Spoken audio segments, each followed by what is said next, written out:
नमस्कार, मैं हरेंद्र। आशा करता हूँ आप लोग सभी निरोग और स्वस्थ होंगे। और इस क्राइम की स्टोरी में एक ऐसी कहानी जो शायद मैंने अभी तक जितना भी कहानी सुनाया है उसमें सबसे इंटरेस्टिंग और सबसे अफसोसजनक कहानी आज की मुझे लगा, इसलिए मैं सोचा कि आप लोगों को भी सुनाना चाहिए। इसलिए आज मैं इस क्राइम के स्टोरीज में यह कहानी सुना रहा हूँ। दुनिया में आपने बहुत सारे ऐसे किस्से, ऐसे कहानियां सुने होंगे जिसमें दो प्यार करने वाले एक दूसरे के लिए जान दे देते हैं, चांद तारे तोड़ कर के लाने की बातें करते, वादा करते हैं। लेकिन आज की कहानी उन सारे मायनों में, उन सारी चीज़ों, उन सारे वादों और जो एक कपल के लिए, एक पति पत्नी के लिए के बीच में जो होता है, उन सारे चीज़ों से ऊपर किस तरह से एक पत्नी अपने पति के लिए सेक्रीफाइस करती है और छोड़े हुए पढ़ाई को फिर शुरू करती है और फिर इस मुकाम तक पहुंचती कि वो अपने पति के ऊपर लगे जितने भी इल्ज़ाम, जितने भी आपराधिक केसेस रहते हैं, उन सब से उसको जो है जमानत दिलाती है। 2008 की है, मई 2008 की बात है। नोएडा का यह कहानी है। उसी नोएडा के जो शहर है उससे कुछ दूर पर एक गांव रहा करता था और उसी गांव में एक रचना नाम की लड़की रहा करती थी। शुरू से ही पढ़ने में तेज़, होशियार और तेज तरह लड़की थी। धीरे धीरे वह बड़ा होती है और बड़ा होने के साथ ही जब वह इंटर कर रही थी तभी उस समय उसको गांव के ही एक लड़के से प्यार हो जाता है जिसका नाम है राजू। रचना खुद सीधा साधा, उसके परिवार भी सीधे साधे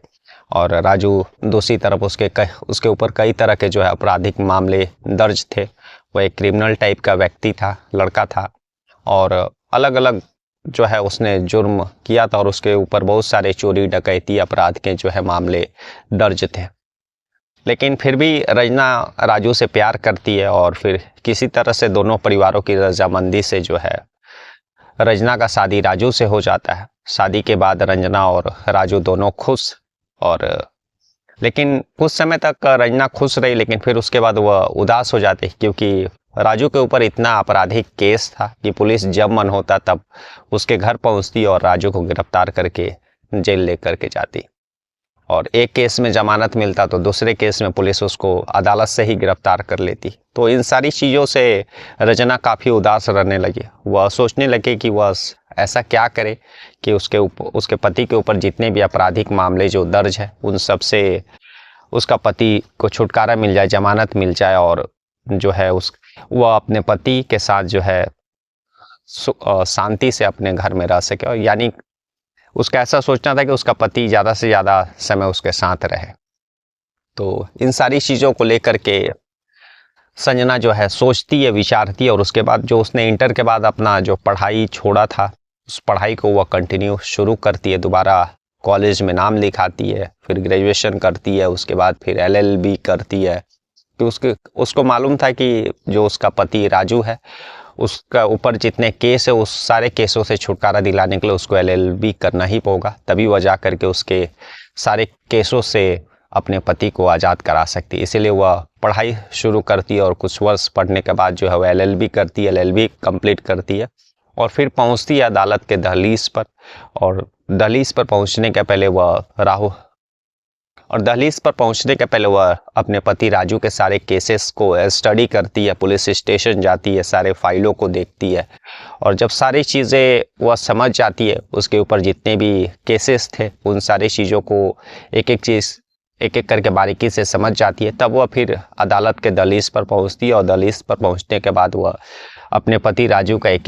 केस लड़ती है और लगभग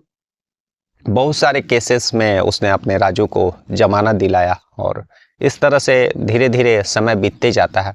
लेकिन जब वह अपने पति राजू का जब केस लड़ रही थी, बहुत सारे केसेस में उसने अपने पति को जमानत भी दिलाया, छुटकारा भी दिलाया, तो बीच बीच में अपने पति राजू को समझाया भी करती थी कि तुम यह सारा जो जुर्म का रास्ता है उसको छोड़ दो, अच्छाई के रास्ते पे चढ़ो और तुम्हारा जो पुराना केसेस है, पुराना जो गलती है, उन सब चीज़ों को तो मैं देख ही रही हूँ, मैं उन सब केसेस को तो अदालत में चैलेंज कर ही रही हूँ, लड़ ही रही हूँ, जमानत दिलवा ही रही हूँ। लेकिन राजू कुछ दिन ठीक रहता और लेकिन फिर वह अपराध करता, फिर चोरी डकैती करता और फिर उसके ऊपर एक जो है जुर्म केस लिखा जाता। इन सब से जो है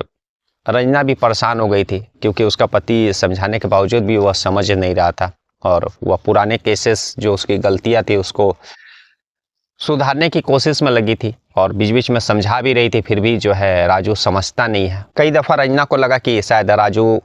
का जो पुराना केसेस में उसको जमानत मिल रहा है और कुछ दिन तक जो राजू ठीक रहा, तो उसको रंजना को लगा कि उसका पति जो है अब सुधर रहा है। लेकिन रंजना को यह पता नहीं था कि उसकी उन सब सारी चीज़ें, सारी बातों का राजू के ऊपर कोई असर नहीं पड़ने वाला। और 2008 में ही फरवरी में वह एक डकैती को अंजाम देता है और अंजाम देने के बाद पुलिस उसको गिरफ्तार करके जेल ले जाती है। रंजना फिर उदास, उस यह सोचती कि उसके लिए क्या क्या उसने किया, पढ़ाई शुरू किया, LLB किया, पुलिस स्टेशन गई, सारे फाइलों को देखी, स्टडी की, कोर्ट गई, हर एक चीज़ को समझी, लेकिन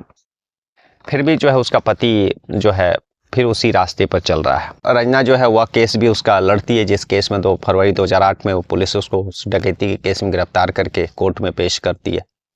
और उसको कामयाबी भी मिल जाती है। लेकिन रंजना को शायद यह पता नहीं था कि 2008 के जो फरवरी का जो उसका केस, जो डकैती का उसने लड़ा, उसके पहले शायद जो रंजना सोच रही थी कि उसका पति सुधर गया है, लेकिन वह फिर डकैती का अंजाम देता और फिर पुलिस उसको गिरफ्तार करके जेल ले जाती है और फिर वह कोर्ट में अपने पति के लिए बहस करती है, केस लड़ती है जमानत के लिए और जमानत भी मिल जाता है। लेकिन शायद रंजना को यह बात मालूम नहीं था कि वह केस जो ना केवल उसके पति का बल्कि उसके ज़िंदगी का आखिरी केस है और शायद उसके बाद जो है उसका सब चीज़ मतलब वह खुद नहीं रहेगी। चूँकि फरवरी 2008 में उस केस में ज़मानत मिलने के बाद कोर्ट में चारों तरफ कोर्ट जो बाकी और वकील होते हैं और भी जो स्टाफ होते हैं, सारे लोग जो है रंजना का तारीफ़ करते हैं कि एक लड़की जो इतना तेज़ तरार, अच्छी वकील, पढ़ाई शुरू किया, पति के लिए LLB की और फिर एक एक करके लगभग बहुत सारे केसेस में अपने पति को ज़मानत दिलवाई, यह केस में भी अपने पति को ज़मानत दिलाई। तो पत्नी हो तो ऐसा जो खुद सीधी सादी, लेकिन शादी प्यार की एक मुजरिम से और उससे शादी भी की और उससे एक पति धर्म को वह निभा रही है। तो यह सारी बातें उसकी जो है तारीफ़ें ना केवल कोर्ट में, कोर्ट के वकीलों के बीच में, स्टाफों के बीच में, बल्कि जहाँ पर वह गांव में रहती थी वहाँ तक भी यह बात पहुँचा रंजना के बारे में। लोग भी उसका जो है एग्जाम्पल देने लगे कि एक पत्नी ऐसी भी जो अपने पति के लिए पढ़ाई शुरू की, LLB की और फिर कोर्ट के दहलीज पर पहुँचने के बाद जो है एक एक करके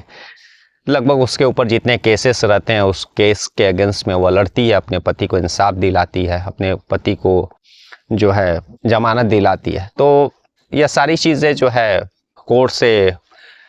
गांव तक और फिर पुलिस वाले भी जो अक्सर उसके पति राजू को गिरफ्तार करने आते थे और जब रंजना खुद पुलिस स्टेशन पहुंचती थी उसके केस के रिलेटेड कागज़ डॉक्यूमेंट को देखने, पढ़ने, स्टडी करने के लिए, तो पुलिस वाले भी इन दोनों का स्टोरीज पता था कि किस तरह से एक अच्छी खासी लड़की ने प्यार किया एक लड़के से और फिर उसके लिए उसने पढ़ाई शुरू की, LLB किया। तो ये सारी चीज़ें, बातें कोर्ट से लेकर के, गांव से लेकर के और पुलिस स्टेशन से लेकर सारे लोग जो है रंजना और राजू का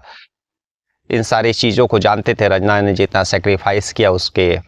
चीज़ों को जानते थे और उसको एक एग्जाम्पल के तौर पर मानते थे। लेकिन यह सारी बातें जो है, जो उसका पति राजू था उसको नागवार गुजरती है। इन सारी चीज़ों को लेकर के जो पॉपुलैरिटी रंजना का धीरे धीरे बढ़ने लगता है, उससे उसको दिक्कत होने लगता है, नागवार गुजरता है। उसके बाद उसी फरवरी में 2008 में जो है उस केस के बाद जो है वह रंजना का किडनैप करवा लेता है और किडनैप कराने के बाद उस नोएडा से दूर किसी दूसरे डिस्ट्रिक्ट में लेकर के जाता है और वहाँ पर जो है एक सुनसान जगह पर उसका कत्ल कर देता है गला दबा करके। और गला दबाने के बाद जो है पास में एक सूखा कुआं था, उसी कुआं के में उस रंजना को डाल देता है और उसके ऊपर जो है आग लगा देता है और फिर वापस जो है वो अपने उसी नोएडा में आकर के रहने लगता है। लेकिन जिस दिन रंजना का किडनैपिंग हुआ था, रंजना ने अपनी माँ को फ़ोन किया था और बताया था कि कुछ लोग उसके किडनैप कर लिए हैं, लेकिन इतनी ही बात बोल करके उसका मोबाइल जो है स्विच ऑफ हो गया था। रंजना की माँ ने पुलिस स्टेशन में कंप्लेन किया, पुलिस उस चीज़ का तफ्तीश करती है, लेकिन कहीं से भी कुछ पुलिस को क्लू नहीं मिलता है। कायदे से पुलिस जो है उसके पति जो राजू रहता उससे भी पूछताछ करती है, लेकिन कुछ जानकारी नहीं मिलता है। जब पुलिस राजू का CDR रिपोर्ट और कॉल डिटेल सारा चीज़ खंगालती है, मोबाइल लोकेशन, तब पता चलता है कि दरअसल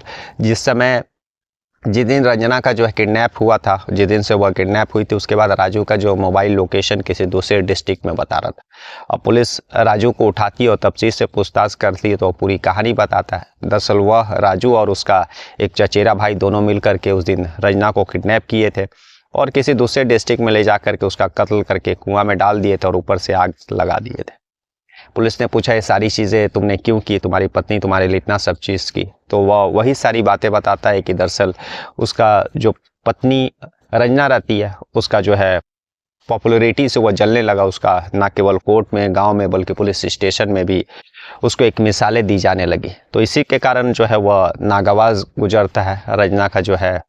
मिसाल, और इसी के कारण जो अपना पत्नी रंजना का जो है कत्ल कर देता है। उसके बाद पुलिस जो है राजू और उसके भाई को गिरफ्तार करके जेल भेज देती है। तो आज की कहानी यही थी जिसमें एक पत्नी ने अपने पति के लिए इतना कुछ किया, लेकिन उसी के लिए किया गया कार्य, उसी के लिए मतलब सारा चीज़ जो वह सेक्रीफाइस करती है, उस सारी चीज़ के कारण ही उसका पति जो है राजू अपने ही पत्नी रंजना का जो है कत्ल कर देता है। उसका जो पॉपुलैरिटी, उसका जो है खुशी उसको नागवार गुजरता है, और फिर जो है रंजना का जो है वह जिंदगी का शायद अंतिम केस था। तो